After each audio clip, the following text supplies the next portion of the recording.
ഈശ്വരനിൽ ഏറ്റവും പ്രിയപ്പെട്ട പിതാവേ, പ്രിയപ്പെട്ട സഹോദരി സഹോദരന്മാരെ,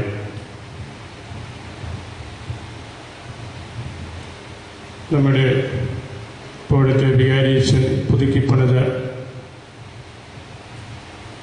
ബീമായും മദ്ബഹായും ത്രോണോസുമാണ് നിങ്ങളെല്ലാവരും ഈ ദേവാലയത്തിൻ്റെ ഞാൻ നിൽക്കുന്ന ഈ ഭാഗം മുതലുള്ള മുകളിലേക്ക് കാണുന്നത്. മനോഹരമായ രീതിയിൽ നവീകരിക്കപ്പെട്ട ഈ മദ്ബഹായിൽ വെച്ച് ആദ്യമായാണ് അൽഫോൻസാമ്മയുടെ തിരുനാളിൻ്റെ പ്രാസ നവീകരിക്കപ്പെട്ട ഈ മദ്ബഹായിൽ നമ്മൾ അർപ്പിക്കുന്നത്. നമുക്ക് ദൈവത്തിന് പ്രത്യേകമായിട്ട് അതിന് നന്ദി പറയുകയും ചെയ്യാം. ഈ നാളുകളിലൊക്കെ ആഗോള സഭയിൽ ഒരു ഫ്രാൻസിസ് ഇഫക്റ്റിനെ കുറിച്ച്, ഒരു ഫ്രാൻസിസ് തരംഗത്തെക്കുറിച്ച് എല്ലാവരും സംസാരിക്കുന്നുണ്ട്. നമ്മളത് കണ്ടുകൊണ്ടാണിരിക്കുന്നത്, കേട്ടുകൊണ്ടാണിരിക്കുന്നത്. പുതിയ മാർപ്പാപ്പായുടെ ചിന്തകളും സഭാ മക്കളായിട്ട് വർദ്ധിക്കുന്ന നമ്മളുടെ സ്വഭാവ സവിശേഷതകളെക്കുറിച്ചുമൊക്കെ വ്യത്യസ്തമായ രീതിയിൽ നിർദ്ദേശങ്ങൾ തരുന്നതുകൊണ്ടും പറയുന്നത് കൊണ്ടുമാണ് ഇപ്പോൾ തന്നെ പുസ്തകങ്ങളിലും മറ്റും ഒരു ഫ്രാൻസിസ് ഇഫക്റ്റ് എന്ന് പറയുന്നത്. ഇവിടെ നമ്മൾ അതിനോട് ചേർന്ന് ഒരു ഫ്രാൻസിസ്കൻ അൽഫോൻസിയൻ ഇഫക്റ്റിനെ കുറിച്ച് ചിന്തിക്കുകയും പഠിക്കുകയുമാണല്ലോ. ഫ്രാൻസിസ് അസീസിയുടെ, ക്ലാരപ്പുണ്യവതിയുടെ ആ ഫ്രാൻസിസ്കൻ ചൈതന്യത്തിൽ നിന്നുകൊണ്ട് അൽഫോൻസിയൻ സ്പിരിച്വാലിറ്റിയെക്കുറിച്ച്, അതിൻ്റെ പ്രത്യേകതകളെക്കുറിച്ചുമൊക്കെ നമ്മൾ വളരെ ആഴമായിട്ട് ചിന്തിക്കുകയും പഠിക്കുകയുമൊക്കെ ചെയ്യുന്ന ഒരു കാലഘട്ടമാണിത്. ഫ്രാൻസിസ് മാർപ്പാപ്പായെ സംബന്ധിച്ച് വെറുമൊരു പേരല്ല, അതൊരു കർമ്മ പദ്ധതിയാണ്. മാർപ്പാപ്പായുടെ ഒരു ദർശനമാണ്. ഇന്നത്തെ കാലത്ത് നമ്മൾ സ്വീകരിക്കേണ്ട ചില കാഴ്ചപ്പാടുകളെ കുറിച്ചുള്ള ദീർഘവീക്ഷണത്തോടു കൂടിയ അറിവ് നമുക്ക് പകർന്ന് തരുന്നതാണ്. അങ്ങനെയുള്ള ഒരു നവീകരിക്കപ്പെട്ട കർമ്മ പദ്ധതിയുടെ ഭാഗമായിട്ടാണ് ധാരാളം ആളുകൾ ഭരണജ്ഞാനം കേന്ദ്രമാക്കി അൽഫോൻസാമ്മയുടെ പുണ്യകുടീരത്തിൽ, ചരിത്രപ്രസിദ്ധമായ ഈ ദേവാലയത്തിൽ എല്ലാം വരുന്നത്. ഫ്രാൻസിസ്കൻ ഇഫക്റ്റ് അല്ലെങ്കിൽ ഫ്രാൻസിസ് ഇഫക്റ്റ് എന്ന് ഇതിനോടകം ദൈവശാസ്ത്രത്തിൽ സ്ഥാനം പിടിച്ച ആ യാഥാർത്ഥ്യം എന്ന് പറയുന്നത്, നമ്മളെല്ലാവരും തുറന്ന മനസ്സോടെ അതിർത്തികളിലേക്ക്, വിളിമ്പുകളിലേക്ക്, അഗ്രങ്ങളിലേക്ക് എല്ലാം പോകണമെന്നുള്ള മാർപ്പാപ്പായുടെ ആ കാഴ്ചപ്പാടാണ്. അടഞ്ഞ ഒരു സഭ അതിൽ തന്നെ മലിനീകരിക്കപ്പെടാനുള്ള സാധ്യതകൾ ഏറെയുണ്ട്. ഒഴുക്കുള്ള സഭയായിട്ട്, തുറന്ന സഭയായിട്ട്, അതിർത്തികളിലേക്ക് പോകുന്ന സഭയായിട്ട് എല്ലാം നമ്മൾ മാറണമെന്ന് മാർപ്പാപ്പ പഠിപ്പിക്കുകയാണ്. ക്ലോസ്ഡ് ചർച്ച്, ആരോടും തുറവിയില്ലാത്ത ഒരു വ്യക്തി, ഒരിടവക, ഒരു രൂപത അല്ലെങ്കിൽ ഒരു പ്രോവിൻസ് എന്നൊക്കെ പറയുന്നത് രോഗഗ്രസ്തമായ അവസ്ഥയാണെന്ന് പാപ്പ നമ്മെ പഠിപ്പിക്കുന്നുണ്ട്. എല്ലാവരോടും തുറവിയോടും ഒപ്പം ലാളിത്യത്തോടും കൂടെ ക്രിസ്തീയതയെ കണ്ട് മനസ്സിലാക്കി ജീവിക്കുവാനുള്ള വലിയൊരു പദ്ധതിയാണ് ഈ ഫ്രാൻസിസ് എന്ന പേരിലും അൽഫോൻസിയൻ തിരുനാളിലും അടങ്ങിയിരിക്കുന്നത് എന്ന് നമ്മളെല്ലാവരും തിരിച്ചറിയേണ്ടതുണ്ട്. ഇന്നത്തെ പരിശുദ്ധ സുവിശേഷത്തില് യോഹന്നാന്റെ സുവിശേഷം 12-ാം അധ്യായത്തിൽ നിന്നുള്ള ഏതാനും തിരുവചനങ്ങളാണല്ലോ നമ്മൾ കേട്ടത്. അവിടെ പ്രത്യേകമായിട്ട് എടുത്തു പറഞ്ഞിരിക്കുന്ന ഒരു കാര്യം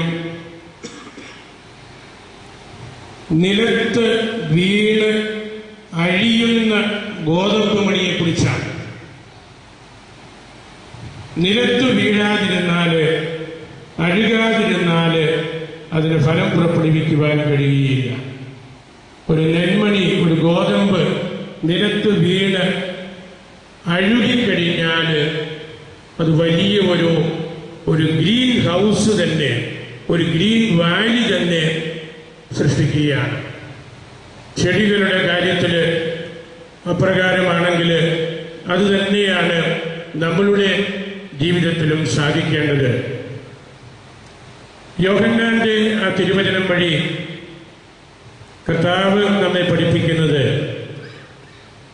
നിലത്തോട്, മണ്ണിനോട്, സാധാരണക്കാരനോട് ചേരാതെ നിൽക്കുന്ന ഒന്നും ശരിക്ക് ജീവിക്കുന്നില്ല.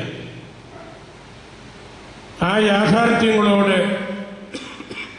ആ വ്യക്തികളോട് ചേർന്ന് പോകാത്തതൊന്നും നല്ലതുപോലെ ഫലം പുറപ്പെടുവിക്കുന്നില്ല.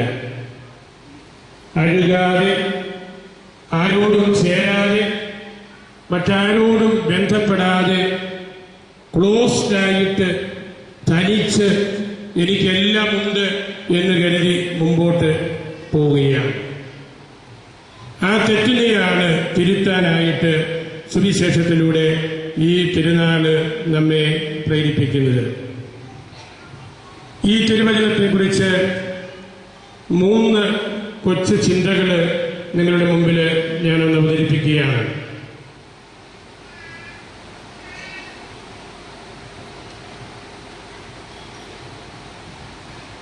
ഒന്നാമതായിട്ട് ആദിമസഭയുടെ വലിയ പണ്ഡിതനായിരുന്ന മൊക്സുവെസ്റ്റിയാനിലെ തെയഡോർ പറയുന്ന ഒരു കാര്യം, ഈശോയാണ് ഈ ഗോതമ്പ് മണി. നിലത്ത് വീണ് അഴിഞ്ഞ് പുനരുത്ഥാനത്തിന്റെ വലിയ മഹത്വം നമുക്ക് വേണ്ടി നൽകാൻ പോകുന്ന ആ വ്യക്തി ഈശോ തന്നെയാണ്. ഈശോയെ ഒരു കവർച്ചക്കാരനെ പോലെ പിടികൂടി കുരിശിൽ തറയ്ക്കപ്പെട്ട് മരണത്തിന് വിധേയനായില്ലെങ്കിലും ആ അഴിവ് സംഭവിച്ചപ്പോൾ ഭവനം മുഴുവനും, ലോകം മുഴുവനും പ്രഭ പരത്തിയ പുനരുത്ഥാനത്തിന്റെ, നിത്യജീവിതത്തിന്റെ ആ യാഥാർത്ഥ്യത്തിലേക്ക് നമ്മെ കൂട്ടിക്കൊണ്ടുവരികയാണ്. രണ്ടാമതായിട്ട് വിശുദ്ധ ഇരണേവൂസ് പറയുന്ന ഒരു കാര്യം, ഈ അഴുകിക്കൊണ്ടിരിക്കുന്ന ആ ഗോതമ്പ് മണിയാണ് പരിശുദ്ധ കുർബാനയായിട്ട് മാറുന്നത്. Dying grain becomes the holy Eucharist. അഴുകിത്തീർന്ന പുനരുത്ഥാനത്തിന്റെ ആ സൗന്ദര്യം ലോകത്തിന് നൽകിയ ആ യാഥാർത്ഥ്യമാണ് വിശുദ്ധ കുർബാന. ആ ഗോതമ്പ് മണിയാണ് വിശുദ്ധ കുർബാനയായിട്ട് മാറുന്നത്. കർഷകൻ കൃഷി ചെയ്ത് ഉണ്ടാക്കുന്ന മുന്തിരിച്ചാറിനോടും ഗോതമ്പ് അപ്പത്തോടും ദൈവവചനം കൂട്ടിച്ചേർക്കുമ്പോൾ ഇതെന്റെ ശരീരമാകുന്നു, ഇതെന്റെ രക്തമാകുന്നു എന്ന കർത്തൃവചനം നമ്മൾ കൂട്ടിച്ചേർക്കുമ്പോൾ അത് വിശുദ്ധ കുർബാനയായിട്ട് മാറുകയാണ്. ഇവിടെയാണ് ഈ തിരുനാളിന്റെ പ്രായോഗികമായിട്ടുള്ള പ്രസക്തി നമ്മൾ കണ്ടെത്തുന്നതും. നമ്മുടെ ജീവിതത്തോട് ദൈവവചനം കൂട്ടിച്ചേർക്കുമ്പോൾ നമുക്കും വിശുദ്ധ കുർബാനയുടെ ആ ചൈതന്യം സ്വീകരിക്കാൻ സാധിക്കും. കുർബാനയിൽ നമുക്കറിയാമല്ലോ, അപ്പവും വീഞ്ഞും ഈശോയുടെ ശരീരവും രക്തവുമായി മാറുകയാണ്. അത് സ്വീകരിക്കുന്ന ആളിലും ആ മാറ്റം വരണമല്ലോ. അപ്പത്തിനും വീഞ്ഞിനും മാത്രം സത്താപരമായ മാറ്റം ഉണ്ടാവുകയും സ്വീകരിക്കുന്ന നമ്മളിൽ ഒരിക്കലും ഒരു മാറ്റം ഉണ്ടാകാതിരിക്കുകയും ചെയ്യുന്നത് വലിയ തിന്മയാണ്. അവിടെയാണ് നിരന്തരമായിട്ട് നമ്മുടെ ജീവിതത്തോട് ദൈവവചനം നമ്മൾ കൂട്ടി ചേർത്ത് വായിച്ച് ജീവിക്കുമ്പോൾ കർത്താവിൻ്റെ ആ പുനരുത്ഥാനം പോലെ നമുക്ക് പരിശുദ്ധ കുർബാനയോട് ചേർന്ന് ഇരിക്കാനായിട്ട് സാധിക്കും. മൂന്നാമതായിട്ട് വിശുദ്ധ അഗസ്തീനോസ് പറയുന്നുണ്ട്, ഓരോ ക്രൈസ്തവനും നിലത്ത് വീട് അഴിയുന്ന ഗോതമ്പ് മണിയാകണം, ഈശോയെ പോലെയാകണം. മറ്റുള്ളവർക്ക് ഉപകാരപ്പെടുന്ന ഒരു ജീവിതത്തിൻ്റെ ഉത്തരവാദിത്വം കൊണ്ടു നടക്കുന്നവരെ പോലെ ആകണം. ഓരോ ക്രൈസ്തവനെ സംബന്ധിച്ചുമാണ് ഇവിടെ ഇത് പറയുന്നത്. നിലത്ത് വീണ് അടിയുക എന്നത് എളുപ്പമുള്ള കാര്യമല്ല, പറയാൻ എളുപ്പമാണ്. നമ്മുടെ ജീവിതത്തിൽ അത് പ്രാവർത്തികമാക്കാൻ വളരെ പ്രയാസമുള്ള കാര്യമാണ്. വിശുദ്ധ പൗലോസ് നിലത്ത് വീണ് അഴിഞ്ഞത് കുതിരപ്പുറത്തു നിന്ന് താഴെ വീണപ്പോഴാണ്. അവന്റെ ജീവിതത്തിൽ ഒരു പുതിയ ക്രമം, ഓർഡർ ഉണ്ടായത് ആ വീഴ്ചയിലാണ്.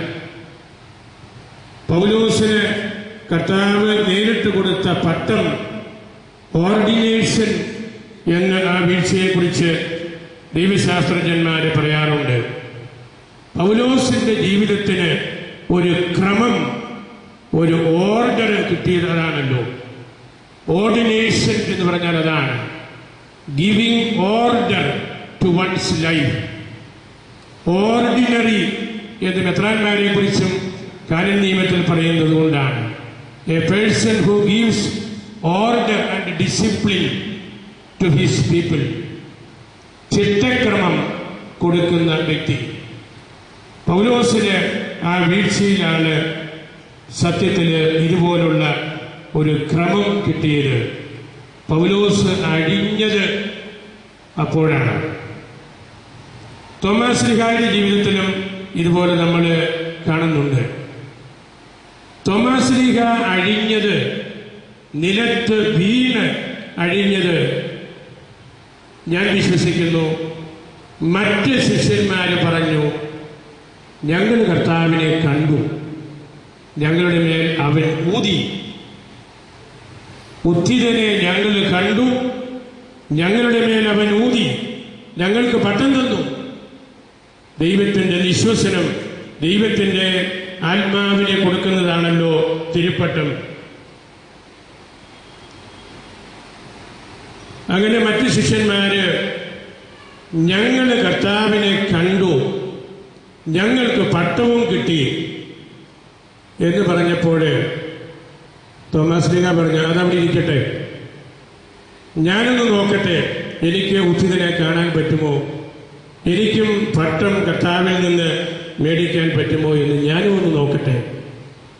അതാണ് പിന്നീട് തോമ കർത്താവിനെ കണ്ടുമുട്ടുന്നതും എൻ്റെ കർത്താവേ, എൻ്റെ ദൈവമേ എന്ന് പ്രഖ്യാപിച്ചുകൊണ്ട് വലിയ ഒരു മിസ്റ്റിക്കിനെ പോലെ പെരുമാറുന്നതുമെല്ലാം. പത്രോസിന്റെ ജീവിതത്തിലും ഇതുപോലെ ഒരു അഴിവ് നമ്മൾ കാണുന്നുണ്ട്. പത്രോസിനോട് കർത്താവ് പറഞ്ഞു, ഞാൻ പീഡ അനുഭവിക്കാൻ പോവുകയാണ്, 1 മണിക്കൂർ മാറിയിരുന്ന് ഒന്ന് പ്രാർത്ഥിച്ചാൽ കൊള്ളാം.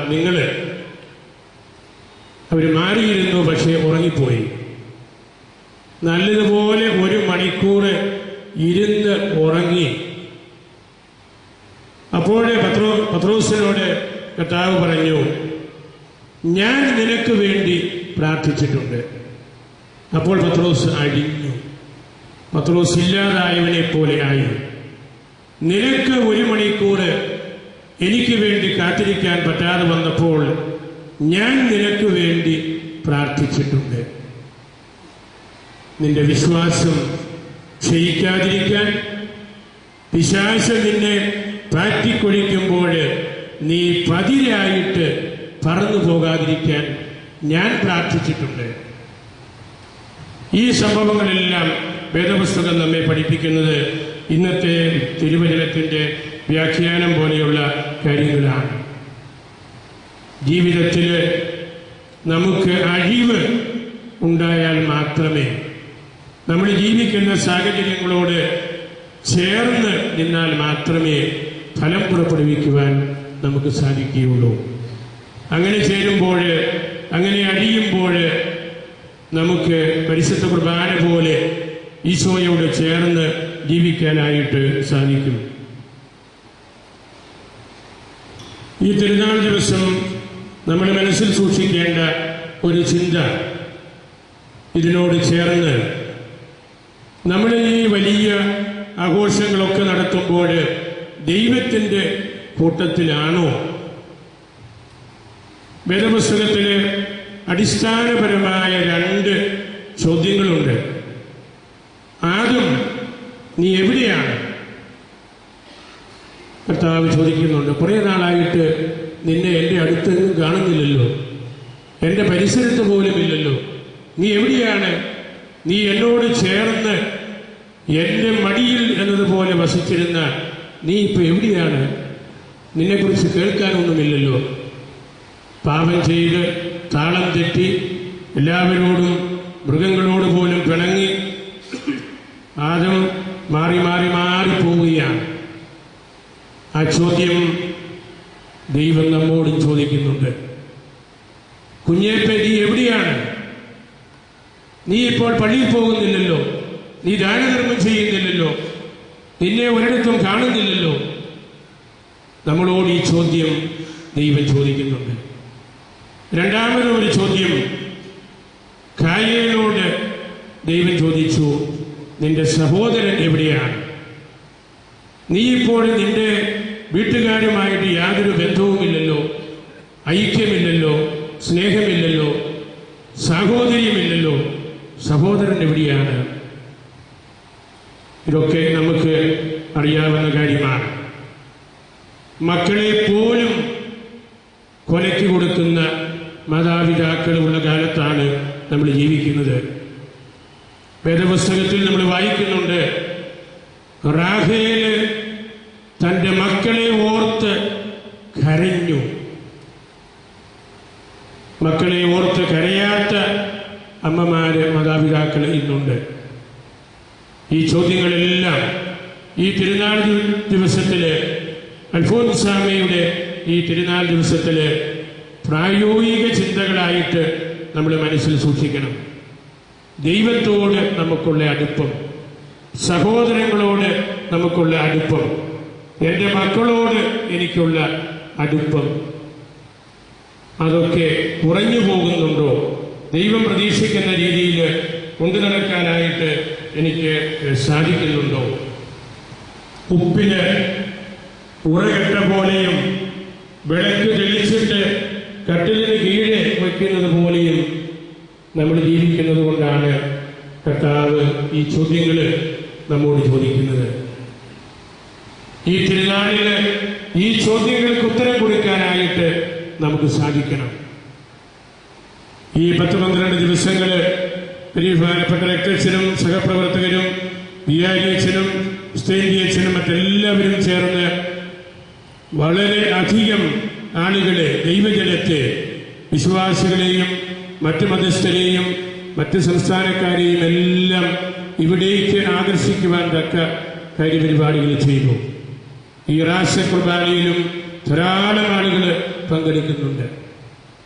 അപ്പോഴും നമ്മൾ ഈ ചോദ്യങ്ങൾക്ക് ഉത്തരം കൊടുക്കാത്തവരെ പോലെ പോകരുത്.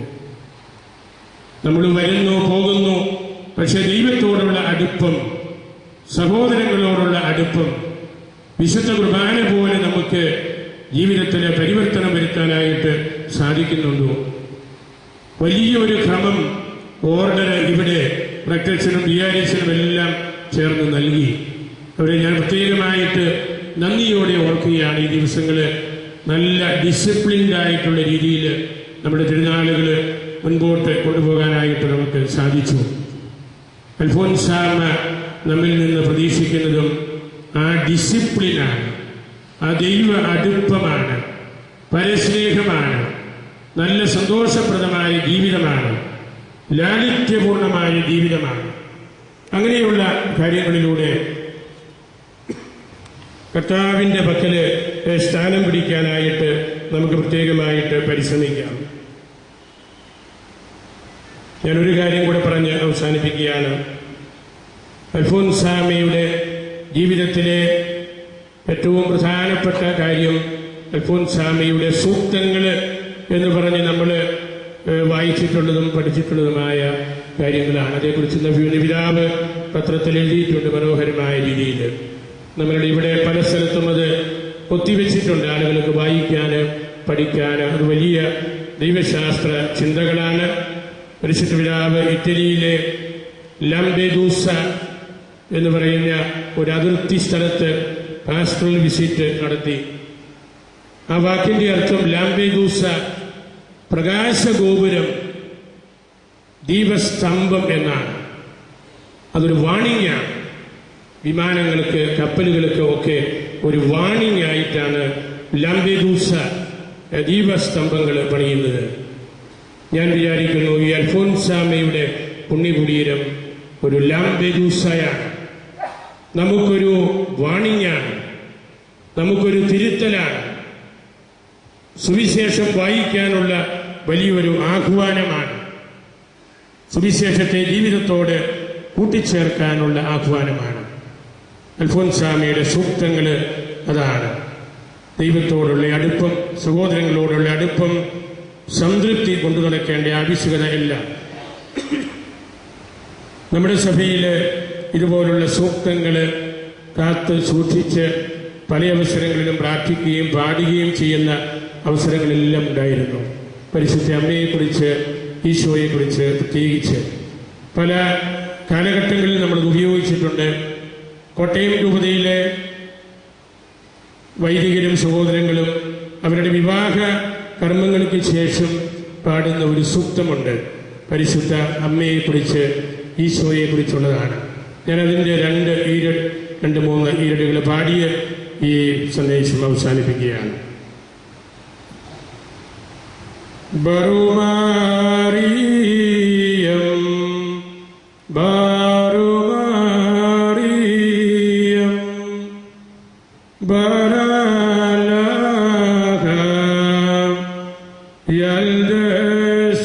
യൽദസുമാരിയം ആവികൗകെ ബറുമാരിയം അഗ്നിവിയൂസെ ബറുമാരിയം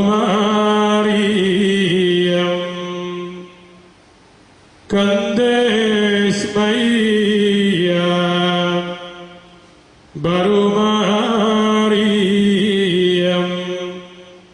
ബുമമോദീസെ ബറുമാരിയം ശന്തരൂഹ ബറുമാരിയം പരക്ലേത ബറുമാരിയം. പിതാവിന്റെയും പുത്രന്റെയും പരിശുദ്ധാത്മാവിന്റെ നാമത്തിൽ ആമേൻ.